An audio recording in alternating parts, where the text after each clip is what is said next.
Hi, நான் உங்கள் ரிஷிகா இளரசன். இன்றைக்கி நம்ம தினம் ஒரு தகவலில் ஆல்சோ நான் தினம் ஒரு டாப்பிக்கில் என்ன பார்க்க போகிறோன்னா சிப்ளிங்ஸ்.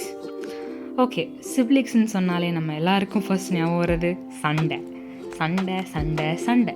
எப்போ பாரு அக்கா தங்கச்சியோ இல்லை அண்ணன் தங்கச்சியோ இல்லை அக்கா தம்பி வாட்டவர் சண்டை மட்டுமா போடுவாங்க அப்படின்னு கேட்டால் இல்லை. The thing is between siblings, the thing is it's a love-hate relationship. அவங்க ரெண்டு பேருமே அவ்வளோ லவ் பண்ணுவாங்க, ஆனால் அதை வெளியில் காட்டிக்க மாட்டாங்க. ஏன்னா அந்த ஒரு ஈகோவால் என்னென்னு சொல்கிறது, அதை ஒரு வெட்டி வீராப்புனால ரெண்டு பேருமே அதை வெளியில் காட்டிக்க மாட்டாங்க. ரெண்டு பேரும் சண்டையாக தான் அதை எக்ஸ்போஸ் பண்ணுவாங்க வெளியில். பட் அவங்களுக்காக அவங்க வச்சுருக்க ரெஸ்பெக்ட், அவ்வளோ பாசம், அவ்வளோ கேர், அதெல்லாம் எப்பயாவது தான் வெளியில் வரும்.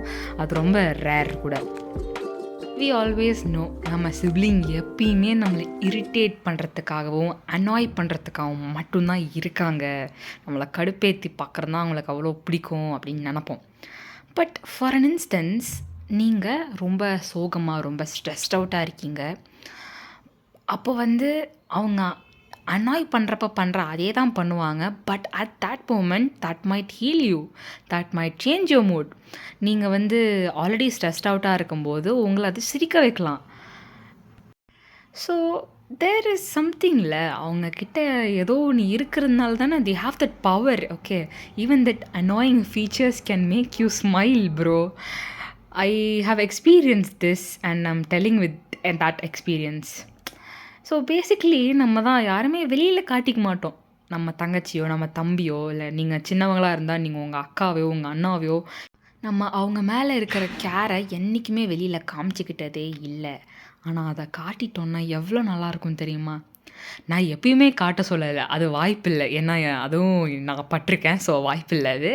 But sometimes you can show that you love them, you care for them அப்படின்னு. அப்படி இருக்கும்போது they have a good feeling. இது சின்ன பசங்க அப்படின்னு மட்டும் இல்லை, பட் நம்ம பெருசாக வளர்ந்து பெரிய மனுஷங்களானாலும் நமக்குள்ள சண்டை வராது. But we get டிஸ்டன்ஸ்டில்.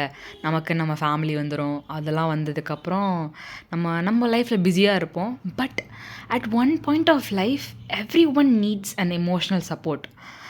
அப்போ நம்ம திரும்பி பார்த்தா நமக்காக நம்ம சிப்ளிங் இருப்பாங்க. அண்ணனோ தங்கச்சியோ அக்காவோ தம்பியோ யாரோ ஒருத்தவங்க இருப்பாங்க நமக்காக. So just open it out. அவங்களுக்காக அவங்க லவ் எக்ஸ்ப்ரெஸ் பண்ணுங்கள். லவ்னா நான் உன்னை எனக்கு ரொம்ப பிடிக்கும் அப்படின்லாம் போய் சொல்ல தேவையில்ல. பட் செய்ய சொன்னாலும் நானே செய்ய மாட்டேன், அந்த மாதிரி ஒரு விஷயம் அது. But you can express it out in many ways. From my perspective, நானே ஒழுங்கு கிடையாது, நானும் நிறையா தப்பு பண்ணியிருக்கேன். And I'm damn sure I will do something for my sister. So yes, express yourself to them and share the special bond. ஏன்னா என்றைக்காக இருந்தாலும் நமக்காகவே இருக்கிற ஒரு ஜீவன் ஜந்து அப்படின்னா நம்ம சிப்ளிங் தான். Okay, so yeah, that's it for today. Like, share and subscribe to Bloody Sweet Nanga.